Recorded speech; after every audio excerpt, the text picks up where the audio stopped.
welcome back to the Audio Academy podcast. I'm your host, Georgie Jameson, and this week I have handed the producer baton over to freelance producer Adam Skinn, who was at the Student Radio Conference in Salford, soaking up the atmosphere and chatting to some great guests. So let's hand over to Adam at SRA Con 2026.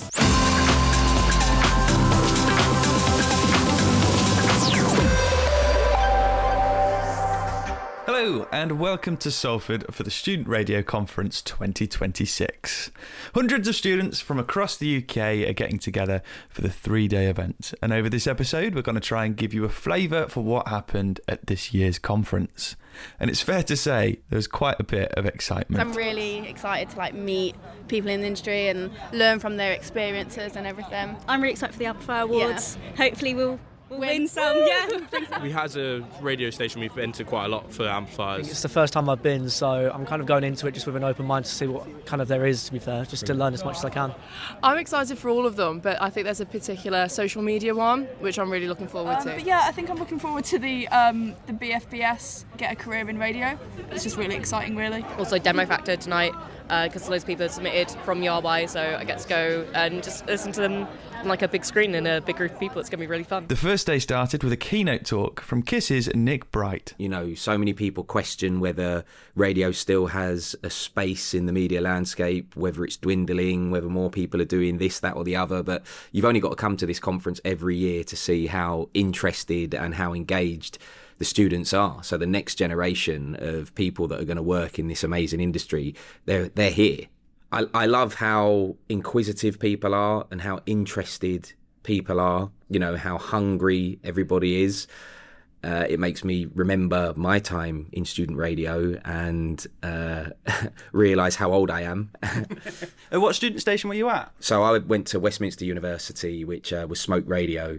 And yeah, we just had a great time. That was, can I say how long ago it was? Can I make it up? It was 2010 I graduated, so quite a while back. And did you ever go to any events or conferences like this one? Yeah, so I won a Student Radio Award many years ago, not for presenting, funnily enough, for marketing and branding. So I was the voice of the station.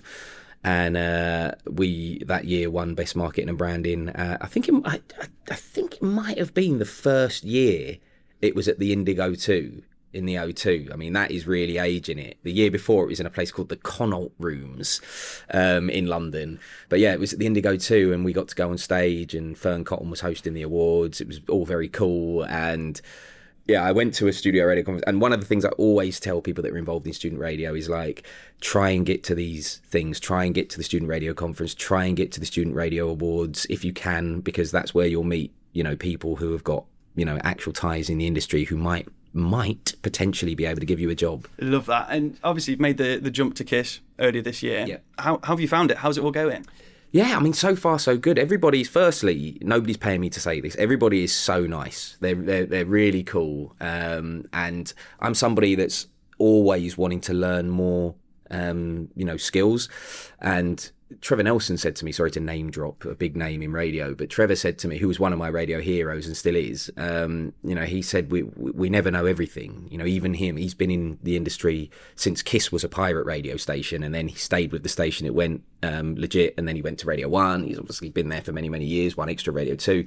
And we're all still learning. So to go to Kiss and learn a whole new way of broadcasting, a whole new broadcast desk in the new studios that we've got, a whole new play-out system, all of that. The radio nerd in me is absolutely loving it because, it's basically been my life. I studied radio production at uni, was involved with student radio, did community radio, and then, I've spent basically my whole working life in radio. So to still be doing it and learning new stuff is really cool. There were several breakout sessions that took place, including one with Gold's Simon Rimmer, where he talked about the first year of his new radio show. Hello, I'm Simon Rimmer, and I am the Saturday morning presenter on Gold Radio. Lovely stuff. I just wanted to talk a little bit about, you've gone from TV to radio. How have you found that?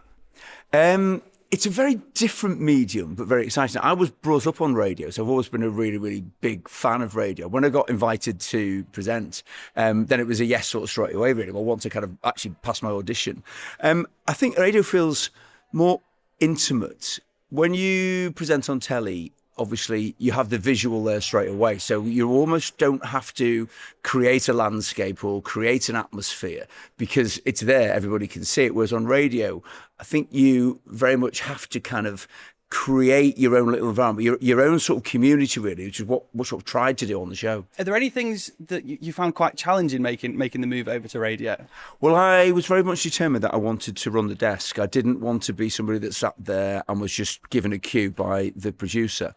I have 3 producers on the show. I have Tom, Holly and Charlotte, all of whom are brilliant. And I said from the start, if I'm going to do this, I actually want to be able to do this. So they threw me in at the deep end. There was no kind of like, okay, well, we'll get there. And they said, right, if we don't do it from the start, it will become more and more of an issue. So why don't we try again? Because my background is live telly, I'm used to making mistakes. So that didn't worry me, I think. I was very fortunate with that I thought, well, if I make a mistake, I'll just own it. I do that every Sunday on Sunday Brunch. And what advice would you give to people that are aspiring presenters, be it TV or radio? I think you have to make a decision about what you want to be, not what somebody else wants you to be. I think it's very easy. I know even when I first started in telly, and you would sometimes be pushed in a certain direction, and without being stroppy about it, saying, I just don't think that's me. I don't think, I don't think that's where I want to be. I don't think that's about me. And I'm not saying that you don't have to compromise in order to move forward or to get an opportunity, but I think you have to be careful that you don't ever compromise to the point where you think, I don't recognise myself anymore. I think that's a really important thing. That would be a big thing. And I think the other thing is just learn. Grab every single opportunity that you can. Obviously, so much of it is going to be unpaid in those areas. Learn. And I think also listen to other people. Listen to, who do you like on radio? Who do you think, why are they good? What is it you like about them? Is it the way they speak? Is it the way that they interact? Is it their passion for music? I think just look and learn and go, right, okay, I love such and such a body, therefore, why do I like it? And just never, ever stop learning. I certainly don't think I do. There was another great session with Rob Tobin where he talked about what it took to launch the new Kiss breakfast show. We've just launched our brand new Kiss breakfast with Tyler West and Chloe Burrows at the start of this year, and it's been a really exciting time creating a show for our audience that we feel is something different, is something really fun, that stands out, is creative, is chaotic in all of the right ways, and is something that our audience can enjoy and be moved by and surprised by and entertained by every day in the mornings, hopefully. And also social media at the minute for radio as well is key, getting it out there, getting it on socials as well. How are you marketing the new breakfast show? So we went with the line of Level Up Your Mornings, which is all about, telling our audience that their mornings are about to get better because Tyler and Chloe are about to level up their mornings, and it's as simple as that. And that came from terminology that be used in things like video games and other places that are big to our audience, and it really did the job in that one clear line that markets the show. In terms of how we got that out there, social media, of course, huge, like you mentioned. So it was about making the right content with potentially with star guests who have big audiences themselves, who could help spread the word and help us tap into their audiences, and basically creating as much noise as possible and as much fun chaos in the spaces where our audiences are. So meeting them where they're at in TikTok, in Instagram, and cutting through with content that stands out. So it's content that will grab their attention in just a few seconds and make them stick around and have a little listen to us and give us a go. Alongside the breakout sessions, there were Demo Factor one-to-ones, where students could take their demos to industry professionals for feedback ahead of that night's Demo Factor. Speaking of Demo Factor, I caught up with the judges just before the event started. I'm Chris North from North Media Talent. I'm Paul Sylvester. I'm the content director of the Absolute Radio and Magic Networks. I'm Natasha Johansson. I'm from BBC Sounds and Radio 4. I'm Aled Hayden-Jones, head of Radio 1. So production is just wrapping up for Demo Factor tonight. How are we all feeling about tonight's event? Nervous? Strangely nervous, actually, because This is a great night. We always enjoy it. But we do want to find the next stars, of the industry. So there is a lot riding on us as well here tonight, not just the people sending the demos in. What I really like about this at this point is we have no idea what we're going to hear. And every year there's somebody who is memorable. And I've done about 12 years of this, and I can still remember the people that I've really heard and really thought were amazing over the course of the years. And some of them have gone on to do really brilliant stuff. So I think it's a really important night to be able to showcase the new talent, the next generation, and for them to hear how they can improve. I'm really excited to see, what people have got to offer, to hear something that really surprises me and stops me in my tracks. So no tall order, right? The thing about Demo Factory is not just about the demos either. The people, the delegation get to hear their peers. They also get to hear the quality of student radio across the UK, as do we. And actually it makes some brilliant producers out of that process as well. So everybody learns from this experience, not just the judges, but also the students. If you don't know what Demo Factor is, well, get to know. Just think Britain's Got Talent, but with radio demos instead of singing dogs, or I don't know, I've not watched Britain's Got Talent for a long time. And at this year's Demo Factor, the standard was incredibly high. All 5 of the judges used their golden buzzer. But at the end of the night, here we go. It all came down to this. The best demo of Demo Factor 2026 is Luke Carr from Spark. I'm still in a bit of shock, to be honest. It was such a whirlwind, but genuinely I think the whole show was amazing. I think many people could have won. But yeah, I'm absolutely delighted to win. It's been a dream, really. How long did it take to put that demo together? What a brilliant demo it is, by the way. To be honest, I did it in a few weeks. It was just something that, a few links came in my head. I sat down, really planned it. But the main thing in my demo, I said before, it's to be me. I think that's always what I want to do. And I feel like if I like the content, other people like it too. So I think that's all what I put into it, and hope that the judges would like what I like, I guess. Spark Sunderland you're from. How long have you been part of student radio? So I've been a part 2 years. I think I had probably a different background to most. I came through a football academy for 18 years. So I kind of fell into radio, and since coming to Spark, I've absolutely fell in love with it. And that's mainly down to the station as well. They've been so supportive my whole journey, from last year, coming here at the SRA conference, showing me my way around, introducing me to producers to help me develop. And it's genuinely one of the best the best radio station ever. It's just such a community, such a family. And like I said, big shout out to Scott and all the rest of management who've been so supportive and so helpful the whole way through. I think that every single year, the talent and the quality, it just gets better and better and better. And I don't remember the last time when I think we've actually had 5 golden buzzers. There were so many more that we could have golden buzzed as well. I think that Luke was phenomenal. That demo was outstanding. He literally just did a kind of masterclass in it and let everyone hear how it should be done. He had literally ticks on every single pointer. A massive congratulations to Luke from Spark Sunderland for winning Best Demo. Day 2 started with a whole host of breakout sessions talking about station sound, AI, and how to get the most out of your tech. Alongside these, the Audio Academy put on a speed networking event where students had time to connect with industry professionals. I'm James Melville. I'm a presenter on Spark Sunderland, and I was formerly the head of music at Boom Radio. The speed networking event effectively is there's loads of industry professionals and there's a lot of us students looking to get a lot out of them. So they're all sat at tables, you can move around, you can speak to pretty much whoever you want. And I've already spoken quite in depth to Chris North. He's been fantastic. He gave a lot of great insight to quite a few of us, gave me advice on sort of who to tailor my demo for, and was happy to give me his email and all that. It's been great. There were more keynote talks on day 2, one of them being with Radio 1's Danny Howard. Hi, it's Danny Howard, and I present Dance Party on BBC Radio 1. And could you just give us a few of the headlines from your talk at conference today? Some of the headlines are that there are lots of amazing, bright young talent coming through the radio pipeline, which is very exciting. It was amazing to meet all the people here that are excited and love radio as much as I do. I also learnt that I'm very lucky to have my production team who make me sound good on the radio, and that... what else did I learn? That I would probably not make a good producer myself. I love it. It's a learning experience for everyone. Yeah. Can you just talk me through your journey to where you started presenting on Radio 1?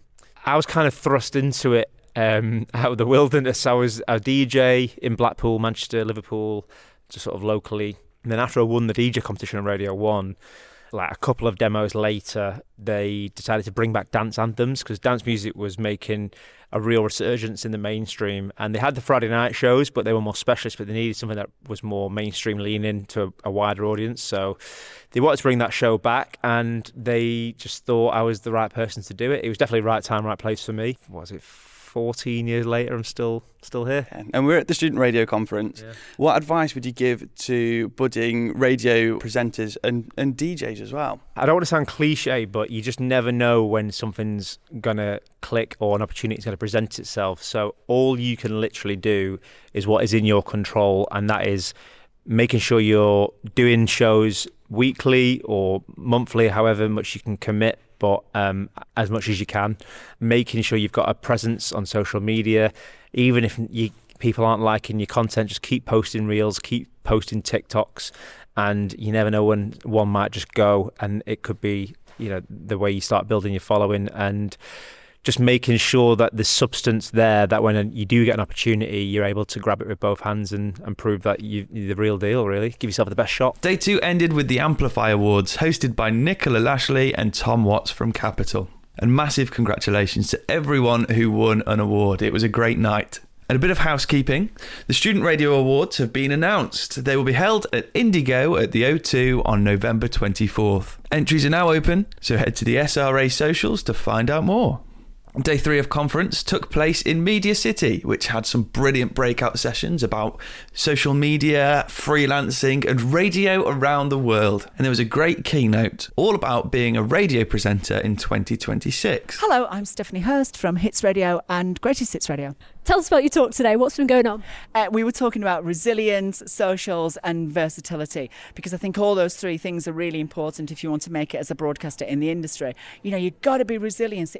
It's an amazing industry and we all love it. And I think that's why we're interested in it, because we're all radio nerds, or we want to communicate, or just being behind that microphone, or being involved in radio, may not be in front of the microphone, but behind the scenes or doing things. We just love this thing called radio.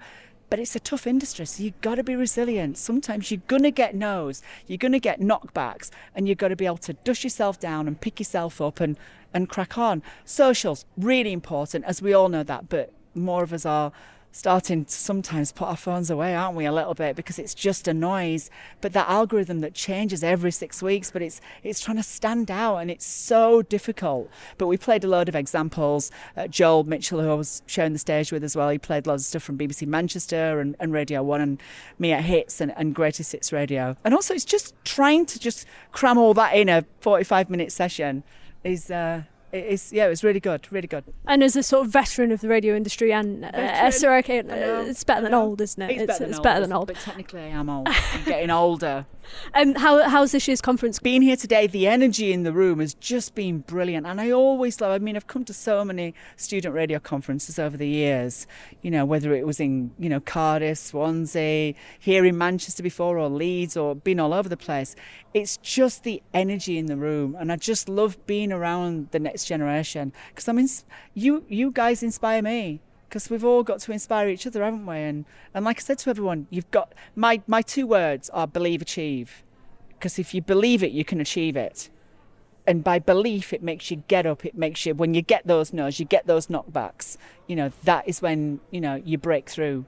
Never stop believing. So believe, achieve, and blink and you'll miss it. With that, 3 days were over, conference was wrapping up, and hundreds of students were returning home inspired and full of new and exciting ideas. I am Jack Corbett. I am the network officer. I'm in charge of conference and all that shenanigans, any training for students. I think everything's gone well. A lot of ex-SRA faces showed up. We've got a lot of new faces. Everything that we've pulled together from Audio Academy Network into sessions on tech, sessions to broadcasting around the world and so on. Yeah, everything. Good variety. I've had the best 3 days. I love Stephanie Hirst and Joel Mitchell's keynotes. You can tell they're just so passionate about radio. I have had the best time over the last couple of days. It's so good having everyone together again and catching up with everybody. And I think the standout for me has got to be Kemi Rogers' panel. Seeing her journey into the industry is so inspiring. I think Demo Factory this year was particularly entertaining. There was a lot of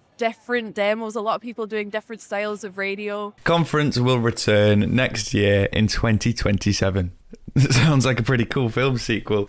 And a reminder that entries are now open for the Student Radio Awards that'll take place in November in London. This episode was produced by Adam Skinn and was made possible with the help from the amazing Izzy Brand, Thomas Sharp and Adam Barlow, who will be producing some more episodes all about the conference that you can find on the SRA podcast. So just keep an eye out on the SRA social for more info on those.